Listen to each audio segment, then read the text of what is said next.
Okay, welcome to the hot sheet. Today we're going to be discussing the Case-Shiller Index for January, the income needed to buy a home, and the weekly mortgage applications. Today is March 27th. I am Jeremy Knight, your host. Make sure you drop a comment on where you're coming in from. The hot sheet starts now.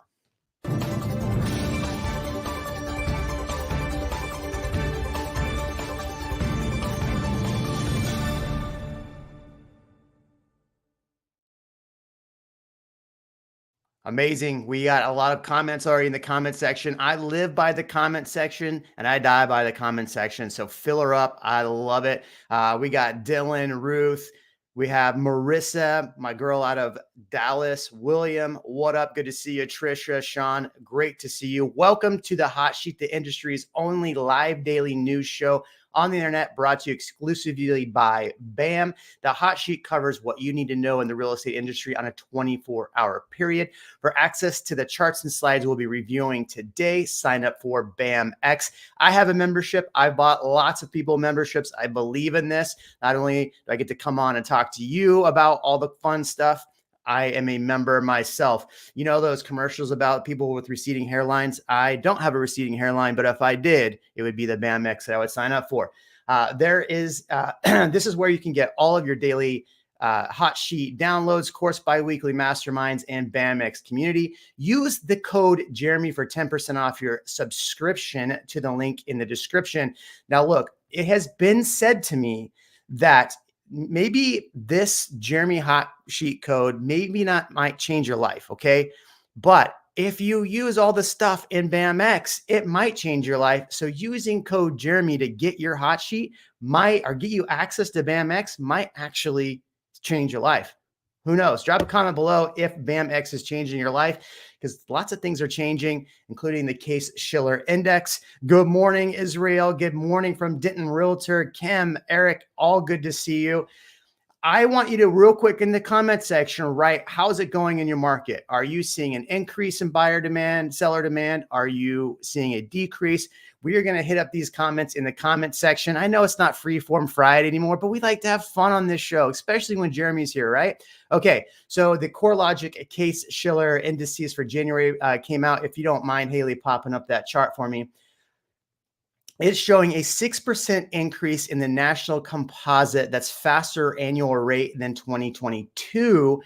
And that is the 10 and 20 city composite indices show strong gains, rising 7.4 and 6.6 respectively. However, that's on the year to year. However, the month over month is a different story. Released January 24, the results indicate a mixed picture in the housing metro markets, with 3 out of 20 reporting month over month price increases. I can tell you, because I follow the numbers in the Austin area, that the Austin area did see an increase as well. They are not on this chart, unfortunately. Did you see a month over month increase in your market? Do you pay attention when your market numbers come out? I want to hear from you right there. Eric says they're at 2.1 months inventory. Lori says buyers still in our Fairfield market, but sellers are sitting tight on inventory. Totally understand that. Lori, why do you think that is? Definitely drop a comment on that. Fairhope, Alabama says Gulf Shores, Alabama. BAMX has absolutely changed Marissa's life. Love it. And Kim says it's worth every penny to be a part of BAM and BAMX. Okay. Love you all for dropping comments. Keep them coming. U.S. National Home Price NSA Index showed a 6% annual gain in January, with increases in the 10 and 20 city composite. San Diego, if you're in San Diego, shout out Dan Parker, my guy, led with 11.2% increase, followed by Los Angeles 8.6. We actually talked about this yesterday on the hot sheet, how people in these markets, investors, are leaving for cheaper markets like Austin. And there was 9 others on the list. If you were one of those markets that people are moving to, drop your comment below. Say that was me. Market's consistency, despite variations between cities, a broad market performance was closely bunched up. Low tier price indices outperformed high price indices, including wealth gains across neighborhoods.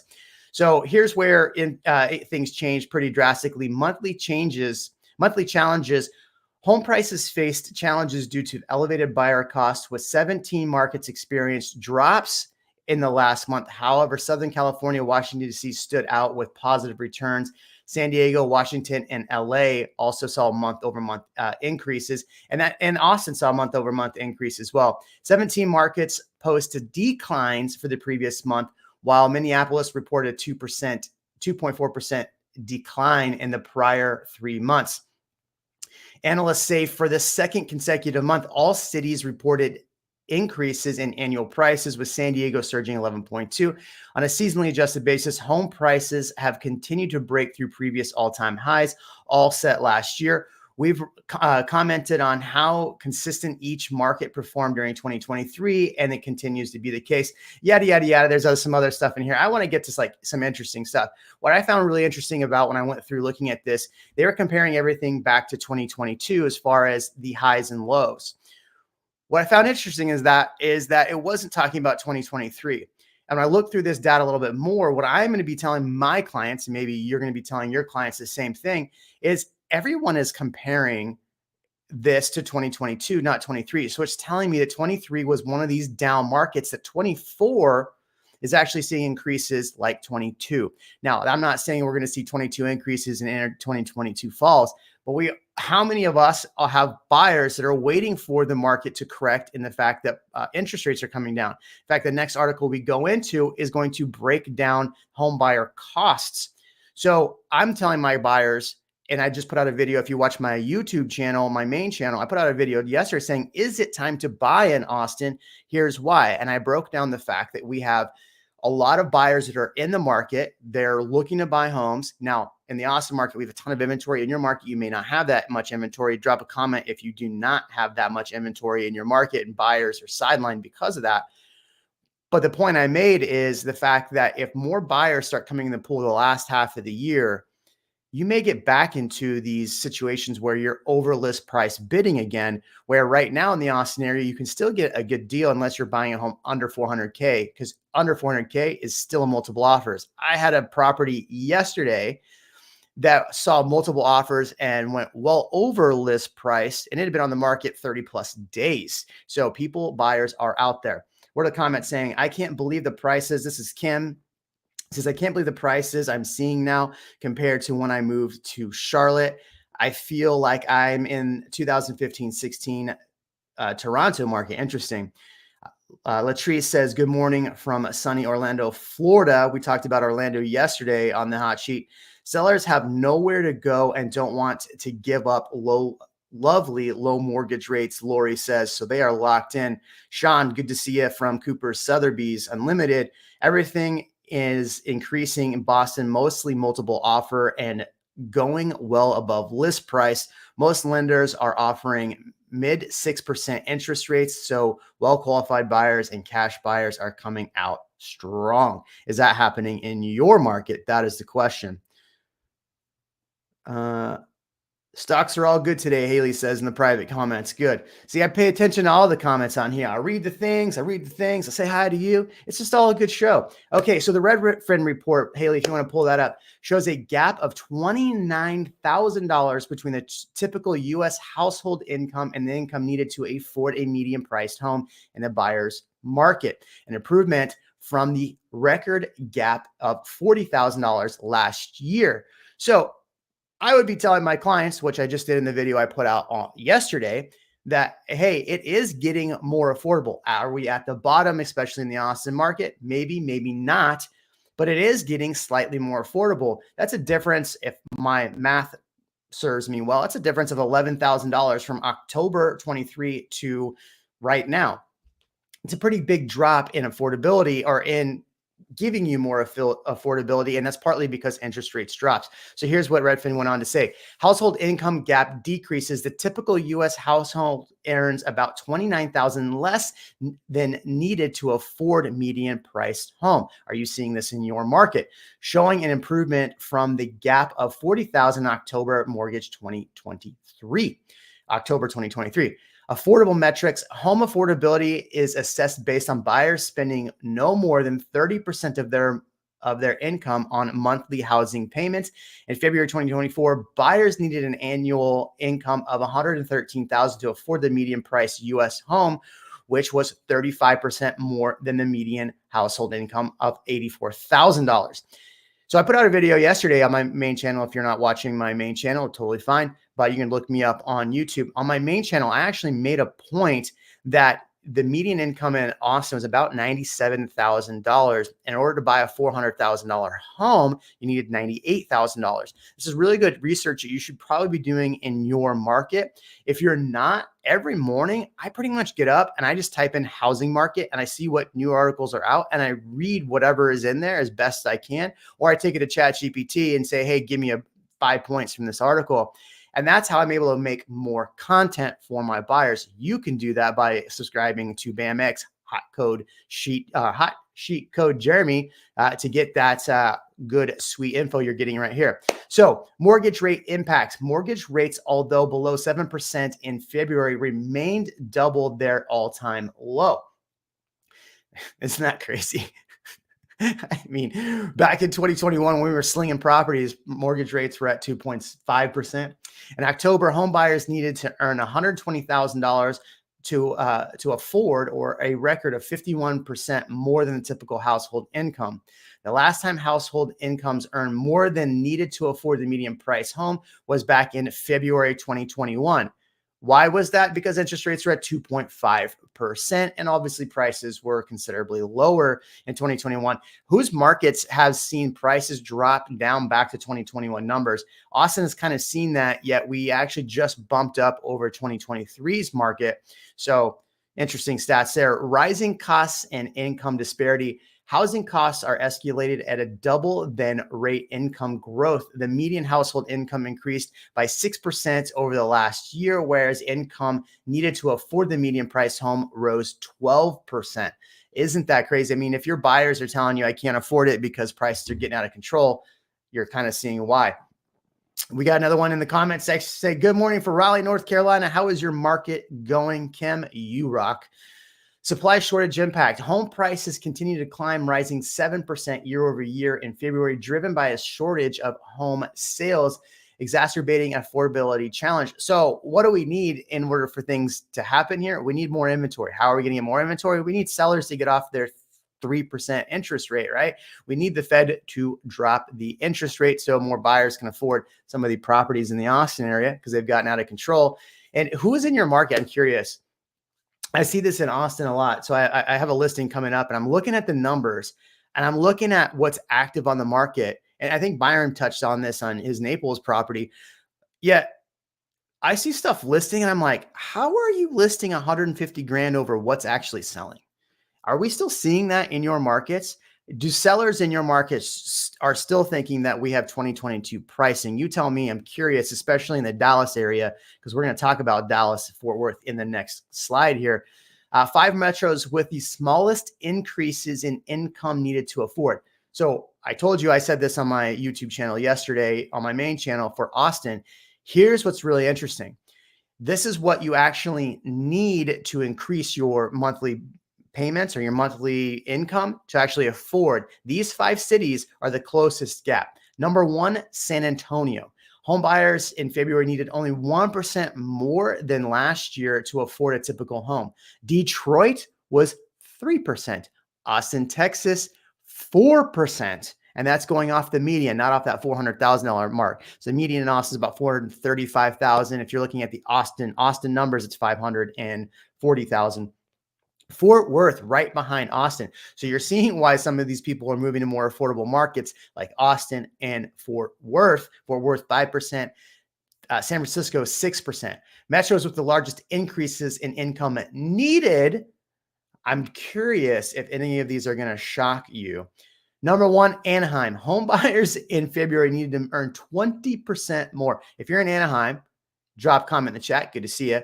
Tell me, are you seeing that home buyers need to make 20% more to afford homes in Anaheim? West Palm Beach, Florida.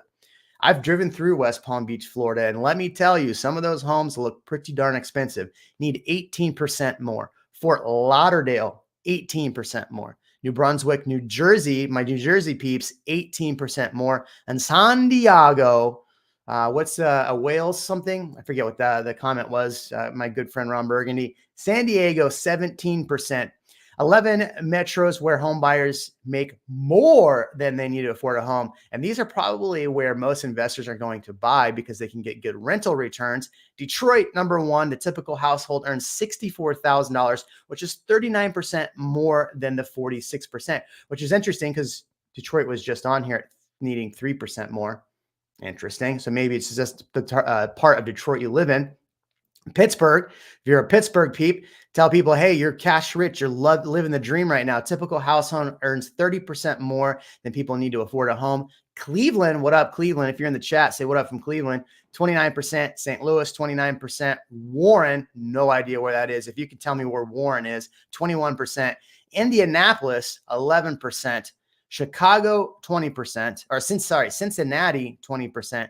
Baltimore, I don't know if you saw the news about Baltimore yesterday. I immediately reached out to my good friend Chi to see if he was okay and family was okay with the bridge collapse. What a tragic event.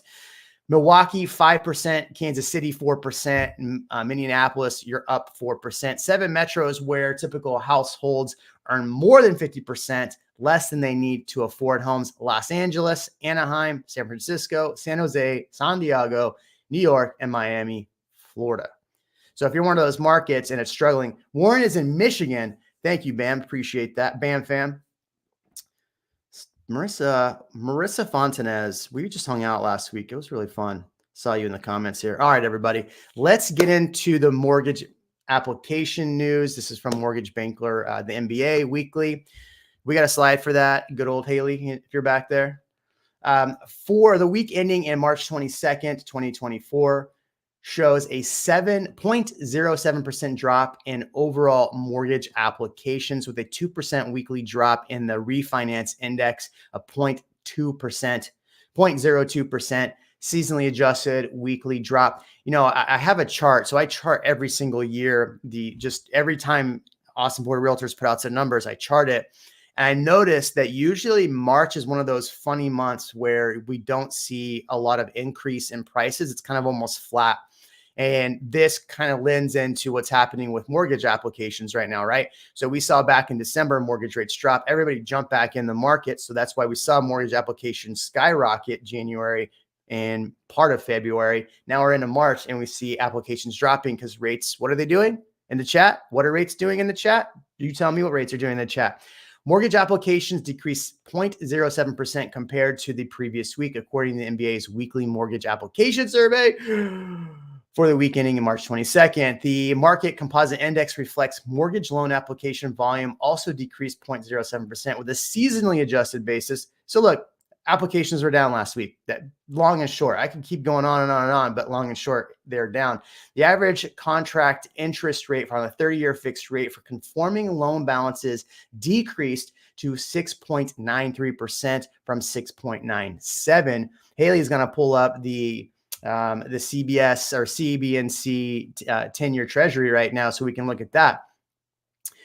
But refinance dropped 2%, which is 9% lower, and the price index seasonally adjusted decreases 0.02%.